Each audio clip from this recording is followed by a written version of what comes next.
Bismillahi Raxmaani Raxiim. Soo dhawaada dhammaantiin meel kastoo aad joogtaan. Waxaan ka hadli doonaa insha Allah casharkii saddexaad ee mawduuceennii horey noogu soo socday oo ku saabsanaa forex-ka iyo waxyaabaha uu ku saabsan yahay. Marka caawan waxaan bilaabi doonaa insha Allah oo ka hadli doonaa forex charts iyo and how to understand it. For chartska iyo qaabka qofku u fahmi lahaa chartska iyo noocyadiisa uu ka kooban yahay iyo qaabka laga kala dhigi karo. Marka forex charts wuxuu noqon doonaa casharkeeni saddexaad insha Allah haddii la yiraahdo. Chartskuna wax kale ma ahane waa dhaqaaqii uu suuqa horey usoo sameeyey oo lala xiriirinayo dhaqaaqa uu samayn doono lala saadaalinayo. Suuqu inta badan wuxuu sameeyaa qaabkii horey usoo dhaqaaqay unbuu ku celiyaa kuwo kale ma keeno. Marka intaasaa baran doonaa insha Allah.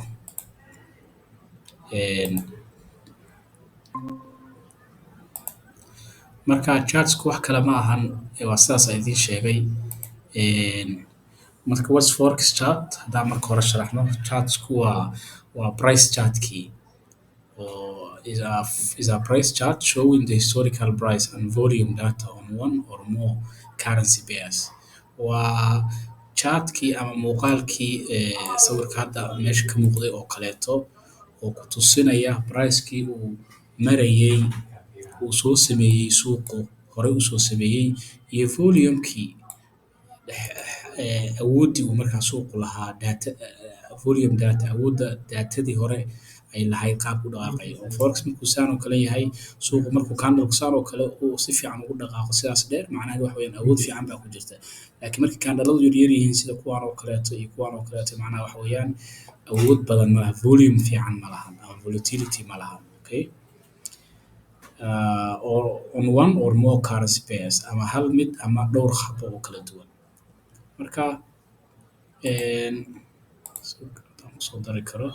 soo daro wax yar trading view kala soo darayaa.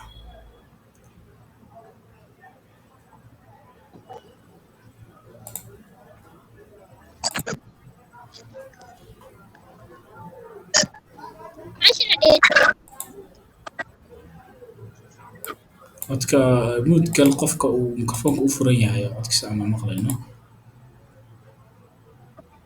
fahmo sana mute geliyo sug.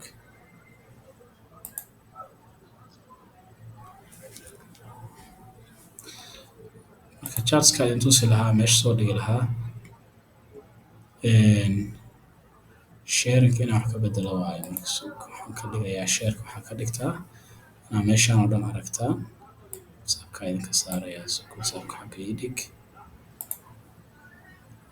Marka sharing waxaa idinkaga dhigayaa qaybtaan oo dhan aragtaa.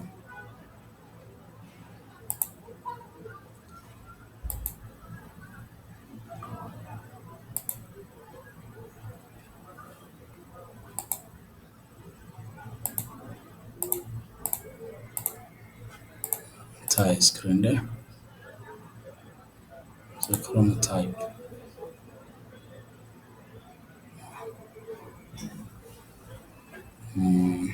Entire screen. Okay, screen kan haba mid tuso. Marka maxaa weeye baan iri chartska ina aragtaan kan ka xiraso. Chartska marka waa la arkaa soo ma saas markaa iraahdo. Soo ma jeedaan?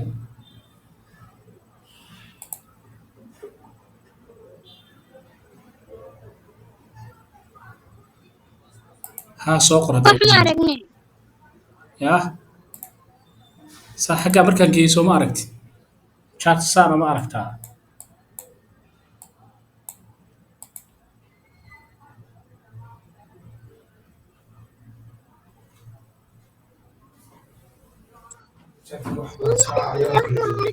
saas markaa dhawma loo jeedaa soo ma marka saas idin tusaya casharka aan wadno casharka hadda soo baxay soo ma saas markuu yahay. Marka forex chartku wax kale ma ahan waa saas aan idiin sheegay waa dhaqaaqii hore oo suuq soo sameeyey unbuu ka turjumayaa. Marka la trade gareynayo wax kale ma jiraan waxa waaye waxaa la sameynayaa waxaa lala saadaalinayaa dhaqaaqa hore uu soo sameeyey mid u eg inuu sameeyo. Okay. Marka chart ama maxaan ku oran karnaa waa visual or chart is a simply a visual representation. Waa muuqaal ama wax ka turjumaya waxa aad aragtid markaas wax u dhigma. Maxaan ku dhahay to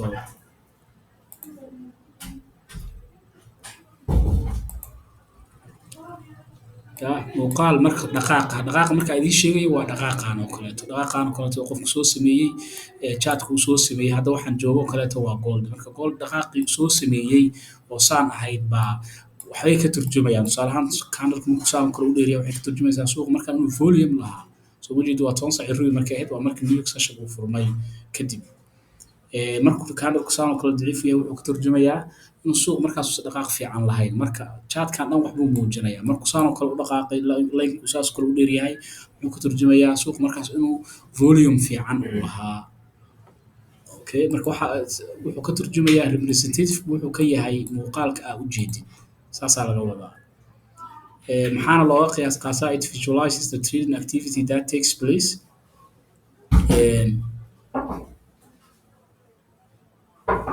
Yes. xafiiskii ma hawlan kaa ku xiga wey waa qolka ku xiga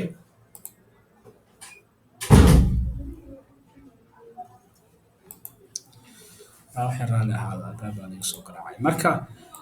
maxaan nidhi muxuu ka turjumayaa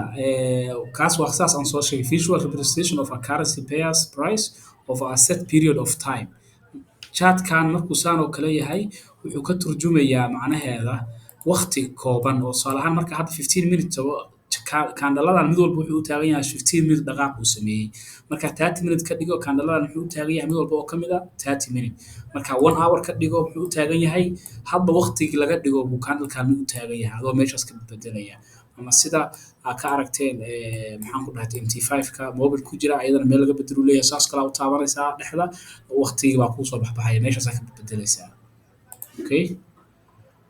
marka muxuu u taagan yahay 10 minutes 4 hour 1 day soo maahan hadda kuwa idin tusayey waay haddaan rabo 4 hour ka dhigi karaa daily baan ka dhigi karaa oo 1 day haddaan rabo weekly baan ka dhigi weekly haddaan ka dhigo halkay candle muxuu u taagan yahay hadda weekan oo kaleeta lagu jiraa maxaa socda candlekana socda macnaheedu waxay tahay suuq kor u socdaa hadda. Okay haddaan daily ka dhigo maanta oo kale aan fiiriyo maxaan arkayaa suuqu maanta inuu hoos u soo yara socday waa kana 4 hourgii hadda u dambeeyay hore saan u soo xirmay 4 hour ku xigeen hadda saan ku socdaa hadda daily-gan ka wada labadii maalmood maalinta hore iyo maalinta dambe 4 hour haddaan ka dhigo waxaan arki karaa labadii afartii saacadood hore suuq kor u socday hadda waxaa moodaa inuu hoos u soo noqon rabo marka saasuu ka turjumayaa waqtiga adaa bedelanaya marka hadda saarata u bedelan kartaa marka laynanka noocyada chartsku waxay u qaybsamaan 3 qaybood most common charts meeqa waaye waa line chart inaad line ka dhigatid suuqii ama inaad bar chart ka dhigatid ama inaad candlestick ka dhigatid wax kale maaha ayadane kandaladan saan ah baa bedelaysaa oo waxa ka bedelaysaa T5 waa kan oo kale hadda markaan ka dhigo kan noocyo kale uu leeyahay saana ka dhigi karaa ama saana ka dhigi karaa meeshaan ku qorsan yihiin waa kan candle haddaan rabo inaan ka dhigo waa suuq hadda ii yahay markii candle yihiin haddaan rabo inaan bar chart ka dhigo lines haddaan rabo inaan ka dhigana waa kana line camal baan ka dhigi karaa oo dhaqaaqii oo kaleeto baris haddaan rabo inaan ka dhigana waa kana barisku saas u ekaanaya uma jeedin marka maxaa mid gaartaa ka dhigi kartaa laakiin sida ugu fiican ugu qurux badan kan waa inaad ka dhigatid inaad candles ka dhigatid kadibna asaas ka sii dhigatid kan ugu fiican ugu qurux badan waa kan kuwa kale dhan waa ka dhigi kartaa hadaarta dhaqaaqa suuqa iyo waxaas inaad u fiirsatin. Okay marka saddexdaa nooc uu qaybsamaa mid walbana waa arki doonaa line chart muxuu ka turjumayaa simple line chart draws a line from one closing price to the next closing price asagu wuxuu kuu sheegayaa kaliya inaad aragtid suuqu meesha uu markii hore ka furmay iyo meesha uu ka xirmay markaas ama meesha uu ka xirmay meesha ka furmay waa inaad gadaal u noqotaa meesha uu ka soo bilowmay aadaa iyo waxaa arki kartaa suuq markaas meesha uu marayo meesha uu ku xirmay oo kaleeto waa haddaa line chart ka dhigatid saan oo kale haddaa ka dhigatid okay line haddaa ka dhigtid wax kaloo arki kartid ma laha hadda inaad gadaal u noqoto meesha u dambaysa aragtid iyo meesha hadda uu marayo inaad aragtid oo halkaas ah laynka saasaa u arki kartaa bes. waxaa kaloo jira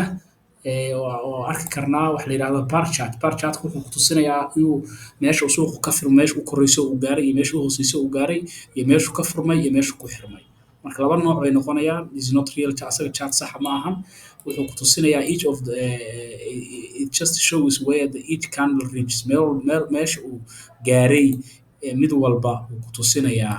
maxaan ku dhahay to candle meesha uu gaaray. Bar chart muxuu qof ka caawiyaa help trader see the price range of each period. wuxuu ka caawinayaa inuu arko rangiga uu candlekan ku dhex socday inuu arko. oo tusaale ahaan markuu suuq saan oo kale ii yahay, aan chartka caadiga ah ku soo celiyo. aaway magacadan kaa rabaan ka dhigan karaa, adar oo kanaan ka dhigan karaa, kadib kan iga sii dhig, kan iga dhig. marka candleka markuu saan oo kale yahay maxaa niri muxuu ku tusinayaa bar chartku meesha aa ka furta, meesha uu ka furmay iyo meesha uu ka xirmay uu ku tusinayaa. suuq marka bar chart ka dhig bar soo ma jeedid, wuxuu ku tusinayaa meesha uu ka furmay iyo meesha oo suuq markuu xaggaan oo kale yahay waa meeshii uu ka furmay kambayga ah. hadda aniga wuxuu ii kala yahay kan cagaarka wuxuu ii yahay waa candlekii kor u socday, kan hoosena wuxuu ii yahay candlekii guduudka wuxuu ii yahay candlekii hoos u socday. marka muxuu kala tusinayaa meeshaan shirkaa ku noqono, wuxuu kala tusinayaa saan markuu yahay hadduu suuqu uu candlekii bayga ah oo kor u socday uu yahay meeshii uu ka furmay xaggaanay noqonaysaa. okay openkii meesha u sarreysay uu gaarayna waa kaa. hadduu kor suuq u socdo uu yahayna muxuu yahay meesha uu ka xirmay waa kaa. hadduu suuq uu ahaa bullish meesha koreba waxay noqonaysaa meeshii uu ku xirmay. laakiin hadduu bearish yahay waa kana, waa kan ku xiga ku sharxi doonaa suuqa. candlestick buu gelayaa. marka laba nooc ay kala noqonayaan. okay haddii uu yahay aan tago candleka, candle caadiga iga dhig. suuq markuu saan oo kale yahay candlestick hadduu hadda kan seelka yahay, suuqa seelkan xagee uu ka furmay, xaggaan uu ka furmay. meesha uu koraysay uu tagayna waa kaas, meesha u hooseysay uu tagayna waa kana. haddii laakiin uu baa yahay aawo meeshu ka furmay, meeshu ka furmay waa meeshaas, meesha u hooseysay uu tagay waa meesha, meesha u koraysay uu tagayna waa meesha koreeto. saas kala noqonaya. marka labada candle way kala duwanaanayaan, midka seelka iyo midka bayga. mid walba meesha uu ka furmay meesha uu ka xirmay waa inaad kala garan kartaa. suuqan tusaale ahaan candlekan xagee uu ka furmay, wuxuu ka furmay meesha uu kii hore ku xirmay oo ahayd meesha uu kor meesha wax yar ka soo raro boodiga meesha uu kii hore ku xirmay xaggaan uu ka furmay. kadib xagee buu soo aaday, hoos u soo aaday, kadib xagee buu sii aaday, kor uu sii aaday. waa inaad saa u fahansantaa marka. okay marka waana kanaaba candle walba wuxuu leeyahay meel high ah iyo meel low ah iyo meel uu ka furmay iyo meel uu ka xirmay. okay marka maxaan niri meeshaan bar charts help a trader see range inuu arko. this is known as OHLS baa loo soo gaabiyaa. A big difference between line chart and OHL chart oo ah open, high, low iyo close. farqiga u dhexeeya marka waa intaa inaad mid walba ogaatid meesha uu ka furmay meesha uu ka xirmay. marka candlekii kii kor u socday iyo kii hoos u socday isku meelna kama furmin, isku meelna kama xirmin. meesha u koreysay ay kala gaareen waa isku mid, laakiin meesha u hooseysay oo ay kala gaareenna waa arki kartaa. okay kan ku xiga waxa weeyaan candlestick. inaan idhaahno candlestick waa chart or variation of the bar chart. wuxuu ka turjumayaa bar chartka qayb ka mid ah weeye. okay candlestick chart show the same price information as bar chart. bar chartka hadda aan soo sharxaynay oo kan ahaa xogta uu ku tusinayo unbuu asagana ku tusinaya. waa aniga hadda idin sharxayo candleka markuu saan oo kale yahay, haddii uu kuwii bayga uu yahay meesha uu ka furmay halkaan ay noqonaysaa, meesha uu koreysay uu gaaray wataa, meesha uu hoosey. hadduu seel yahayna meesha uu ka furmay waxay noqonaysaa meesha hoose, meesha u hooseysa uu gaarayna waa hoosta, meesha uu koreysay uu gaarayna waa qaybtiisa koreeto. intaas unbuu noqonayaa. marka farqi weyn uma dhexeeyo, waa ka soconaynaa. candlestick chart marka wax la yidhahda asna jira oo ah candlekii in xabad xabad loo soo qabto. markii hore waxaa arkaysa asagoo badan ama asagoo keligiis oo noocyadiisa, markaana waa asagii oo mid walba gaarkiisa loo soo qabtay. candlekan keligiis in lasoo qabto muxuu kala noqonayaa asaguna, wuxuu kala noqonayaa inuu yeesho real body iyo muxuu yeelanayaa iyo upper shadow iyo lower shadow. waa intii hadda aan sharxaynay camal. oo kuwaan maxay ka turjumayaan, waxay ka turjumayaan mid walba meesha u koreysay uu gaaray, meesha ku xirmay waa haddii uu yahay maxaan ku dhahay buy. haddii uu seel yahayna wuu ka duwanaanayaa. marka meeshaan maxay noqonaysaa lower shadow, harkiisii hoose. meeshu ka furmayna halkaanay noqonaysaa. waa marka uu yahay buy. hadduu seel yahay maxaa dhacaya marka, karkan isku mid ay ka ahaanayaan. meeshaan isku mid ay ka ahaanayaan laakiin maxay ku kala duwanaanayaan seelka markuu yahay meesha uu ka furmay meeshiisa aanay noqonaysaa oo hadduu candle suuqu kii candlekii uu hoos u socday uu yahay okay soo ma jeed marka inay kala duwan yihiin hadda kan oo kaleeto kan waa meeshu ka xirmay laakiin kan candleku markuu seel yahay oo candle hoos usoo socday uu yahay meesha uu ka furmay halkaanu noqonayaa meesha uu ku xirmayna hoostaanay noqonaysaa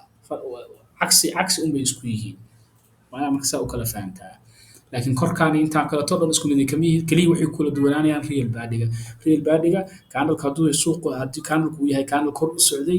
marka uu xirmaana la ogaan karaa intuusan xirman candleka lama ogaan karo xilliga aad rabtidna joog ama 15 minute joog ama 30 minute joog okay marka inaad kala ogaatid candleka markuu baa yahay meesha uu ka xirmay meesha uu ku maxaan ku dhahay to uu ka furmay iyo real badigiisa inaad arki kartid ayaan soo dalbanaya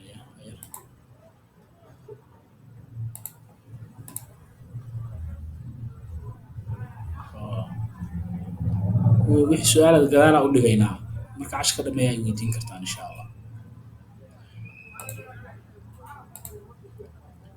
waa ka soconaynaa waxaa noogu xiga oo hadda ka hadlaynaa waxay tahay importanciga faa'iidada ay leeyihiin candlestick chartka generally candlestick chartka kii hadda u dambeeyey faa'iidada ay leeyihiin maxay ka turjumayaan waxay candlesticks are easy to interpret and are a good place for beginners qofka bilowga inuu kala ogaado candleka nooca uu yahay iyo meesha uu ka furmay waxaas inay fahansiiyaan beginners to start figuring out chart analysis chartka inta markaa analyze garaynaysid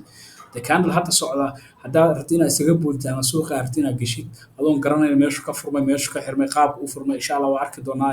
healthy candle baa jira candle caafimaad qaba iyo candle wax ka khaldan yihiin ama aan week hore lahayn bottom week lahayn ama aan lahayn top week waxaasoo dhan waa arki doonaa insha allah laakiin marka hore inaad candlelada horta noocyadooda kala baratid markuu buyga yahay iyo markuu seelka yahay iyo mid walba meeshu ka furmay inaad hadda ogaatid waxay kaloo ku fiican yihiin isticmaalkooda candlestick inaad adeegsatid baa easy ah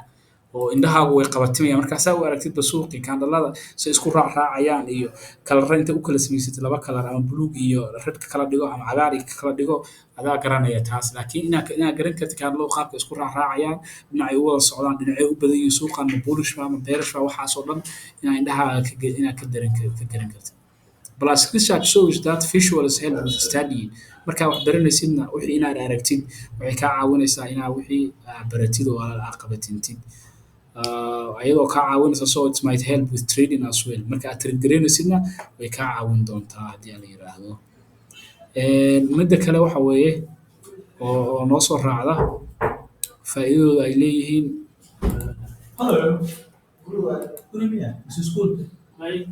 iskuulka xagga weyn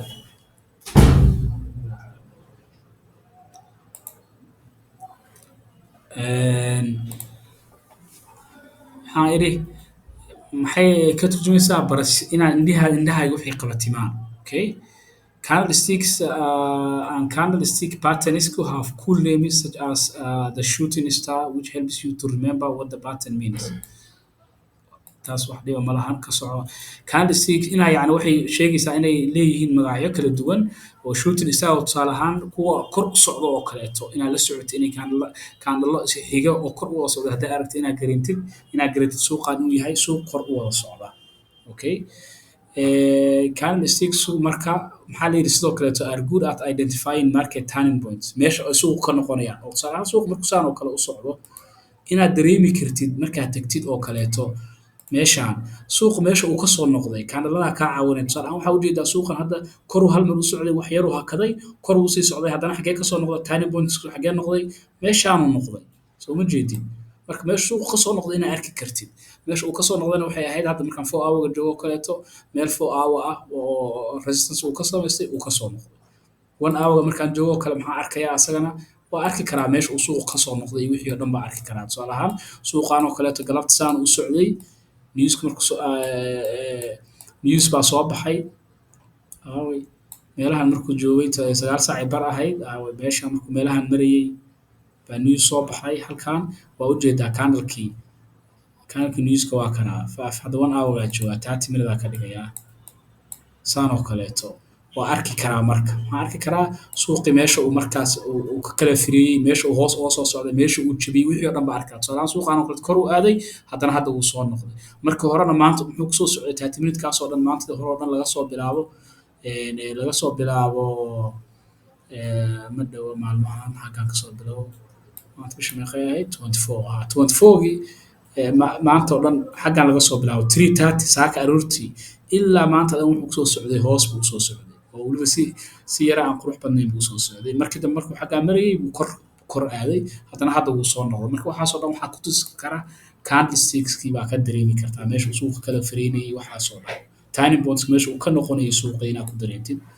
ama train reversal waxa la dhaho meesha reversal uu kasoo sameynayo uu kasoo laabanayo from an up train to down train or down train to up train ama meel oo asagoo tusaale ahaan maxaa la dhahaa up train asagoo ku socda oo saan oo kale u socda korkaan oo kale u socda meesha uu kasoo noqday ama down train buu ahaayo saan uu soo socday meesha uu kasoo laabtay marka qodobadan la rabaa inaad niyadda ku haysid as you find your chart preference look for the proper balance of having enough information inaad niyadda ku haysid inaad ka heshid chartkan aad fiirsanaysid xog dhammaystiran inaad ka heshid to make a good trading decision si aad u qaadatid tradeyo fiican oo macquul ah u qaadatid marka suuqa marka hore kow aad soo xaadirtid waa inaad horta dareemi kartaa suuqan maanta ma xageena laga fiiriyaa marka hore inaad dheyliga fiirisid weekly xataa muhiim ah dheyliga inaad fiirisid suuqan maanta ma hoos u socdaa mise kor u socdaa kadib inaad haddana 4 hourga fiirisid hadday 4 hourga inta badan xilliga aad fadhidid bay dhahaan hadday 4 hourga last 4 hourgii hore tusaale ahaan dheyligaan tagay xilligaan oo kaleeto hadda xilli tirgareeye maahan previous daily waxaan ujeedaa inuu bullish ahaa laakiin kan maxaa hadda ujeedaa inuu yahay bearish marka waxaan dareemayaa suuqan inuu shalay kor u socday maanta inuu kor usii socdo inay usii badan tahay 4 hourga markaan fiiriyo maxaan sameynayaa waxaan ogaanayaa isagana 4 hourgii hore suuq ku socday baan ka tixraacayaa tusaalahaan 4 hourgii hore hoos u socday suuqan haddana inuu hoos kii kalena hoos u socdaa oo kan hadda socda ah marka waxaan dareemayaa suuqan in kor iyo hoosba labadaba uu aadi karo marka haddii kala duwan yihiin 4 hourgii iyo dheyligii marka inaad waxaasoo dhan niyadda ku hayso aad suuqa horta jihadiisa marka hore aad dhinaca u dhigtid marka kadib aad set up iyo ka raadisid insha allah waa ogaan doontaan taas but not so much information that your brain is paralyzed and can't make any decision like waa inaad aad isugu daalo maskaxaada aadan daalin suuqan kor baa ama hoos baa aad maanta dhan ku wareerine go-aan macquul ah oo si fiican intaa suuqa u fiirisid shalay adoo ka tixraacaya maanta saacadii u dambeeyay suuqa dhanka u socday waxaasoo dhan finding the right combination is different for every trader waa lagu kala duwan yahay qof walba qofa waxaa laga yaabaa suuqa inuu buy u arko qofna inuu sell u arko inuu suuqan ku socday marka waana sababta keenaysa inuu qofna khasaaro qofna faa'iido ayagoo laga yaabo labada qof inay isku aqoon yihiin ose wax weyn u dhaxaynin okay waa garateen soo maaha marka laba waa lagu kala duwanaan karaa taas wax dhiba ma lahan laakiin waxaa muhiim ah important to start with the basic before you start working your way into using technical indicators intaad indicators iyo suuqa waxyaabaha sadaaliya aadan baran marka hore waxyaabaha hoosoo basic ah inaad baratid oo meelaha ugu hooseeya waa sababta aan waxyaaba tiro badan idiin sheegin maxaa yeele qofku markuu bilow yahay waxa deeply looguma sii sheego general knowledge-ka guud baa la siiyaa hoostaas iyo waxaas damba oo dhan hadhow asaga ayar u gaari doono qofku waa inuusan isku wareerin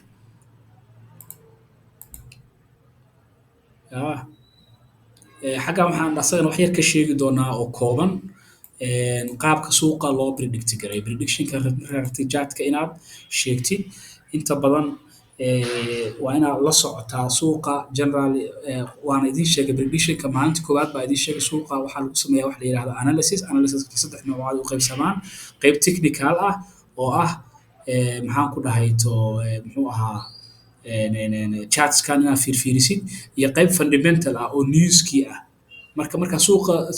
sidaa rabta inaad tixgelisid waa inaad labadaas horta ku dadaashaa midda saddexaad soo raacta waa midka kaloo aan idiin sheego ah sentiment oo ah qofka iyo dareenkiisa iyo maalintaas xaaladda uu ku sugan yahay okay marka suuqa maxaa la rabaa markaa soo fariisatid jaadkaas inaad fiirfiirisid awaliga dheyliga ka bilowday 4 hour ku xijisid aad fiirisid qaabka suuqa u socdo kadibna markaasi aad fiirisid sidoo kaleeto news inuu jiro newska waa arki doonaa cashar koowaadna waa ku sheegay website-ka laga fiiriyo website forex factor la dhaho iyo website la dhaho financial juice labadaas ugu muhiimsan labada la fiiriyo inaad labadaas fiirisid maanta maxaa news jira suuqa intaada gelin horta ama news jira newsna waa soo sheegnay waa economic news wax la yiraahdo oo ah suuq dhaqaale waxyaabaha la xiriira okay marka maxaan niri to predict forex market traders are use past market price data traders waxay fiiriyaan market price-kii horey uu suuqa usoo sameeyey si aad prediction ugu samaysid suuqan tusaale ahaan 4 hour aniga waxaa ujeedaa suuqan meeshan kore inuu tagay haddana hoos soo socday sida caadiga oo la yaqaanina suuq mar hadduu meel kore tago oo uu soo noqdo waa inuu buuxiyaa meeshii uu markii hore uu kasoo bilaabayay kor markuu usoo celinayay meeshii hore uu gaaray hadda laakiin waxaa moodaa inuu meeshii hore intuu soo gaaray uu haddana dib u noqday oo uu kor u noqon karo suuqan waana 1 hour markaad tagtidna waa ujeedaaba inuu kor u socdo hadda okay waa ujeedaa inuu kor u socdo marka maxaa la rabaa suuqa analysiska iyo waxa kaloo aad samaynaysid wax kale maaha meeshaanaa kala soo dhex baxaysaa xogtaada dhan halkaanaa kala soo dhex baxaysaa waa arki doontaan istaraatiijiyadaha kala duwan baa jira hadda waxba ayaan saas usii dhexgelin noocyada qaabka goormuu suuqu noqon karaa xilliga uu noqonayo maxaa sabab u ah jaadka see la rabaa inuu noqdo markuu noqonayo waxaasoo dhan waa arki doontaan marka maxaa ugu muhiimsan baa niri qofku inuu historical past market price data inuu fiiriyo trading patterns inuu fiiriyo meesha laga trade gareyn karo oo aad is leedahay market sentiment inuu ogaado suuq suu adiga kugu muuqdo sentiment waxa weeyaan adiga suuqan see u dareemaysaa intuitionkaaga muxuu kuu sheegayaa suuqan inuu kor aadayo kuu sheegayaa base inuu hoos aadayo waa inaad ka fikirtaa maxaa kaloo ka mid ah aan fundamental analysis fundamentalka waa newskii suuqa maanta maxaa news ka jira ma Trump baa hadli doona ma ballansan yahay inuu hadlo ma economic data soo baxaysa tusaale ahaan maanta oo kale khamiis ay ahayd khamiis inta badan waxaa soo baxa maalin walba oo khamiisa unemployment wax la yiraahdo unemployment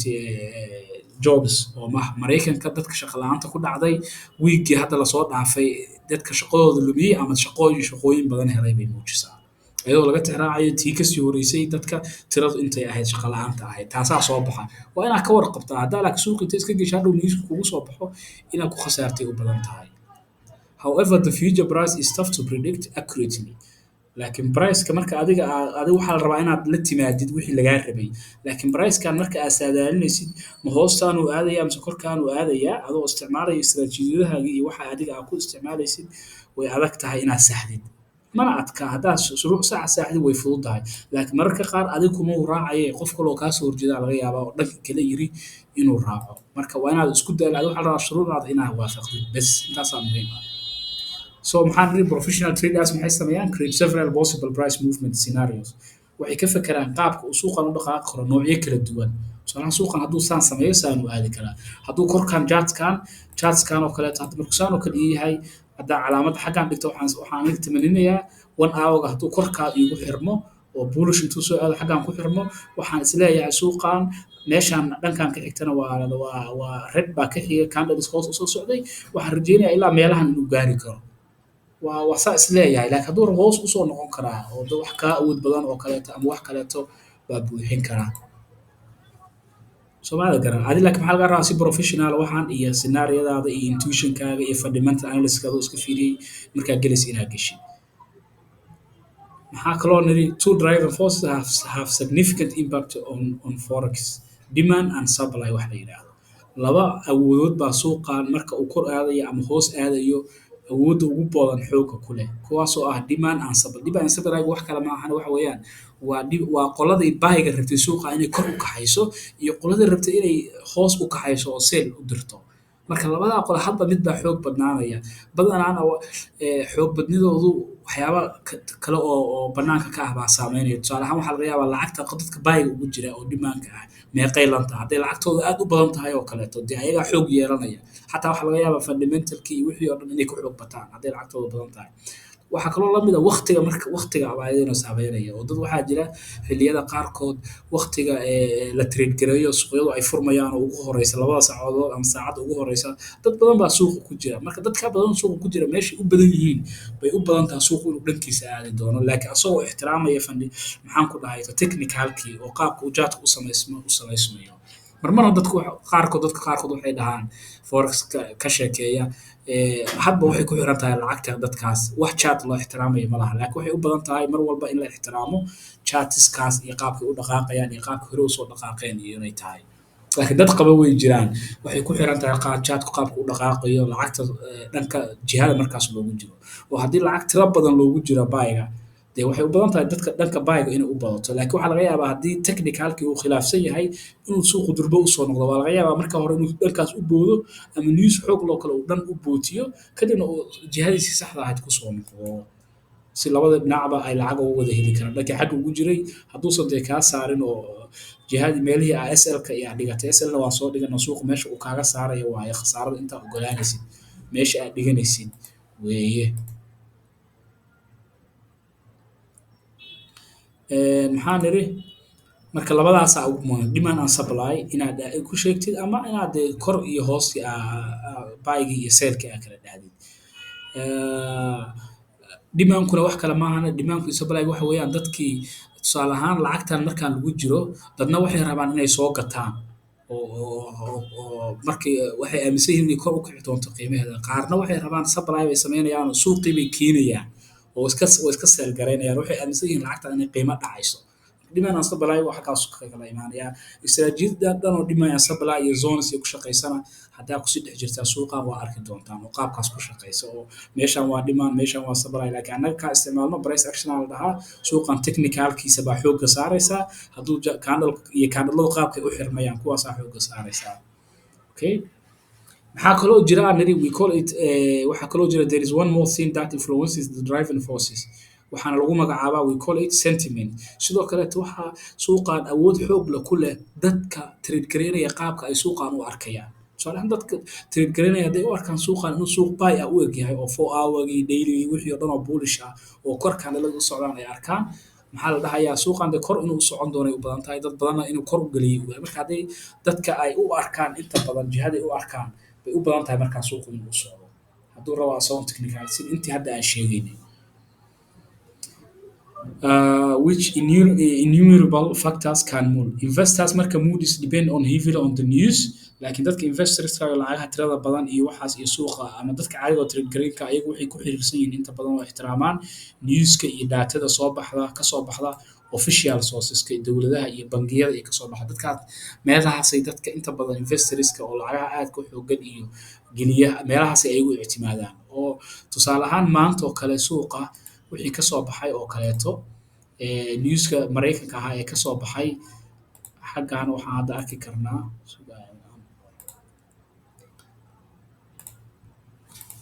waxay ixtiraamayaan dadkii forex factory laga fiiriyaa maanta newska tusaale ahaan soo baxay oo kale wuxuu ahaa unemployment climax wax la yiraahdo oo maraykanka soo baxay unemployment climax waxaa loo jeedaa wiigii hore inuu ahaa 221 waxaa la saadaalinayay inuu kordhi doono oo shaqo la'aantu badan doonto laakiin ma kordhino hoos u dhacay marka tan oo kale laakiin wuxuu hoos u dhacay wax weyn ma aha 21 buu ahaa 4,000 buu hoos u dhacay bes. Okay. marka 4,000 saameyn intee leeg bay ku yeelan kartaa 4,000 oo qof oo maxaan ku dhahay to shaqo marka hore 221 qof aan shaqo haysan hadda laakiin wiigan waxaa la ogaaday 217 qof inay tahay dadka shaqo la'aanta ay yihiin oo unemployment-ka soo xareystay marka 4,000 hoos u dhacday marka 4,000 laakiin meeqay ka noqon kartaa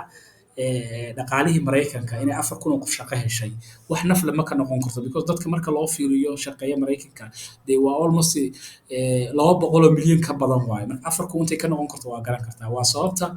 iyadoo arrintaas uu soo baxay uusan maanta uu suuqu gold maanta uu ilaa hadda kor uu wax yar intuu hoos aaday uu kor ugu sii socdo oo kor u socoshadiisa uu sii wado. Okay. marka dadka investmentka oo lacagaha tirada badan ee bangiyada ayagu meelahaas ay ictimaadayaan oo waxay fiirinayaan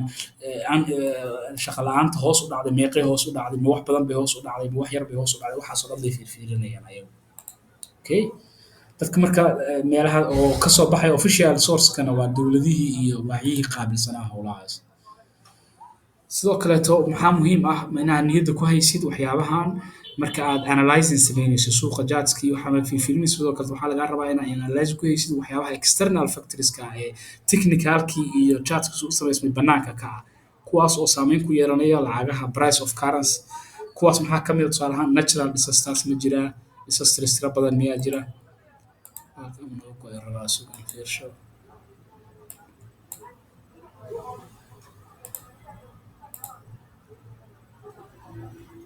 waqti fiican baa weli haysanaa waxyaabaha external technicalki ka ah oo banaanka ka ah inaad la socodsid oo dhaqaalaha wadamada adduunka waxaa saameeya tusaale ahaan hadday disasters waaweyn dhacaan medical emergency sida coronihii oo kaleeto adduunka dhaqaalihiisa uu saameeyey waxaasoo dhan oo aan la saadaalin karin oo xilliga ay dhacayaan cannot be predicted ah inaad ka warhaysid oo wadanka dhaqaalihiisa tusaale ahaan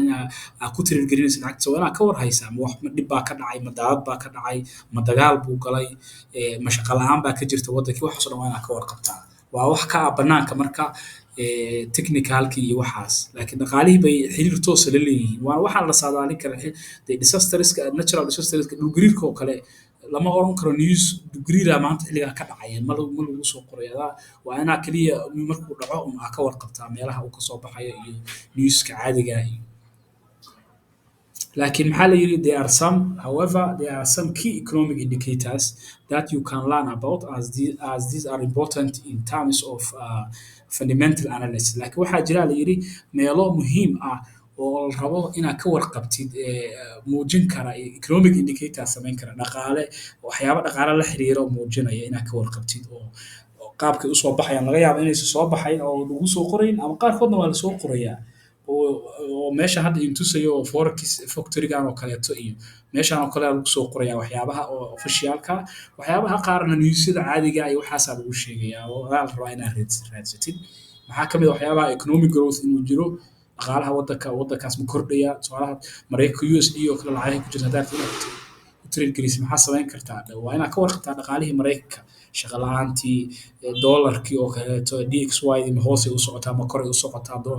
meel wax lagu cabiro waaye dhaqaalaha maxaan ku dhahay lacagta maraykanka oo USD ah interest rate-ka ma kordhiyeen waxaasoo dhan waa inaad ka warqabtaa employment taa hadda idiin sheegaya unemployment-iga iyo wageski inaad ka warqabto ma kordhay geopolitics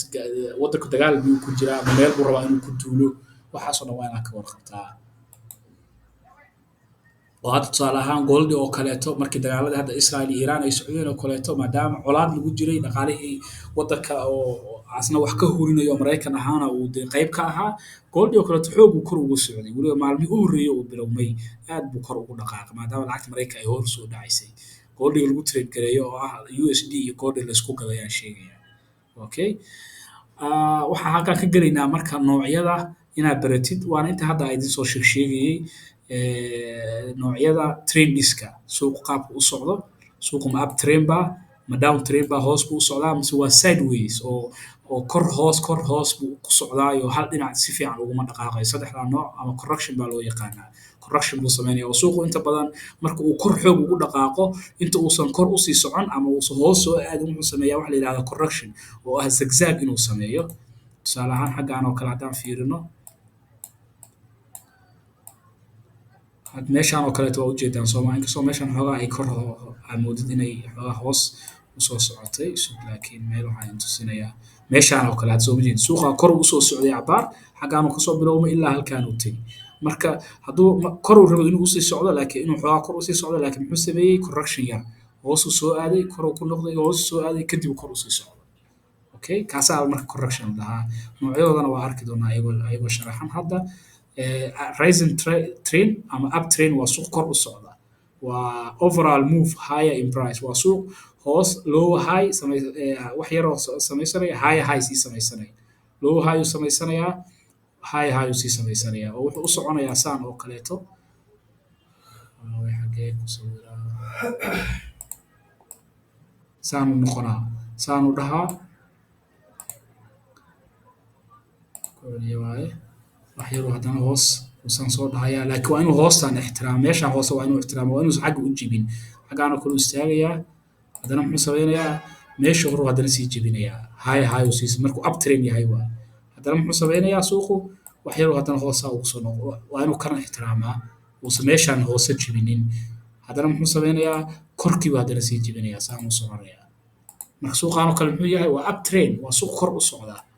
tusaale ahaan haddaa chartka oo kale idinka tuso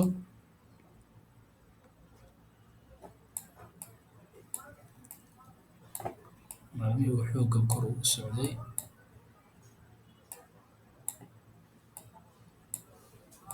hadda waa kanaa suuqaan oo kale xaggaan u tagay laakiin markaan hoostaan u jebiyey xaggaan oo kale aan ka bilaabaynaa okay waa kanaa korkaan u tagay wuu soo noqday wax yar korkaan u tegey wuu soo noqday kanuu la sameeyey kadib haddana muxuu sameeyey labadii hore oo dhan buu jebiyey koruu aaday haddana wuu soo noqday kanuu ixtiraamay koruu haddana sii aaday soo ma jeeda kii hoose muusan jebin haddana wax yaruu soo noqday kii meeshii hoose halkan ahayd muusan soo gaarin koruu sii aaday haddana soo ma jeeda intaasoo kaleeto suuqu waa markuu uptrendka yahay la yidhaahdo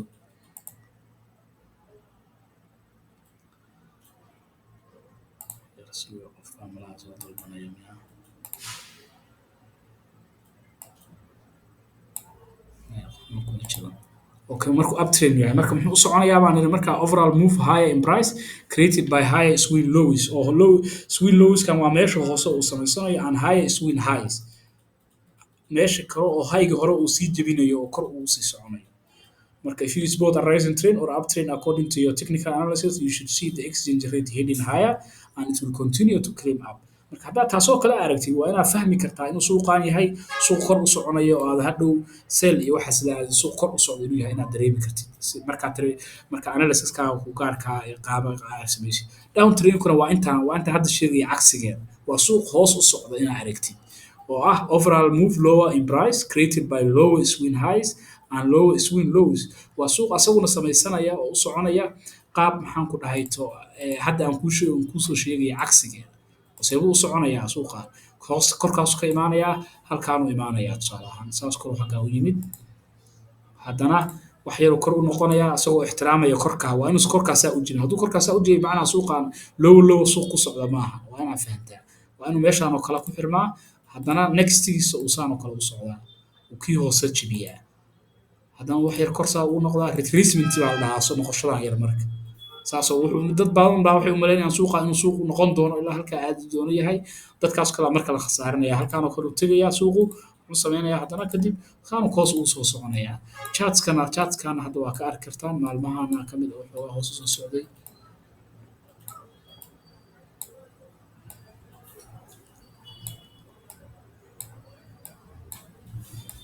waa kana had suuqaan xaggaa markuu tegay muxuu sameeyey xaggaanuu yimid wax yaroo kor ku noqday hadduu la sima xataa waa okay laakiin waxaa la rabaa inuusan jebin wuu soo socday haddana wax yaroo kor usoo yaro noqday kadibna wuu soo socday halkaanu tegay haddana waa kana waa mucda inuu soo noqon doono marka maybe inuu hoos usoo socon doono ama inuu kor kala noqosho noqon doono oo korkaan aadi doono labadaa ku rabuu samayn karaa okay marka down trendkuna waa suuq hoos u socda inuu yahay inaa ogaatid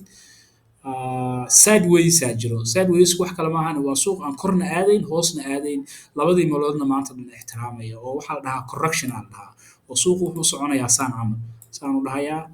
xaggaanu kale u tegayaa tusaale ahaan kii ku xigay meeshii uu hadduu hoos aadaya kaa hoose jebin lahaa wuu la soo simayaa oo kaleeto haddana muxuu samaynayaa haddana meeshii horuu ku noqonayaa saan oo kale haddana muxuu samaynayaa suuqa markaas kale marka suuq in la gala ma ahan waa inaad sugtaa intuu dhinac u dhacayo okay haddana muxuu samaynaa korkaanu tegayaa haddana maanta dhan muxuu ku jirayaa meeshaas dhexe meesha intaan dhexe buu maanta dhan intaas u dhaxaynayaa halkaan iyo muxuu u dhaxaynayaa iyo halkaan intaas u dhaxaynayaa bis marka intaas ku noqonaya marka waa dareemi kartaa suuq waa inaad dareenta inuu markaan sideways inta badan xilligan saan ay dhacdo waa xilliga uu suuqu dad badan aysan ku jirin lacag badan aysan ku jirin correction marka wax la yiraahdo sameeyaa maanta hadda dhinac uu soconaya sideways correct drift occurs when the price of investment remain in a tight price range of any period marka uu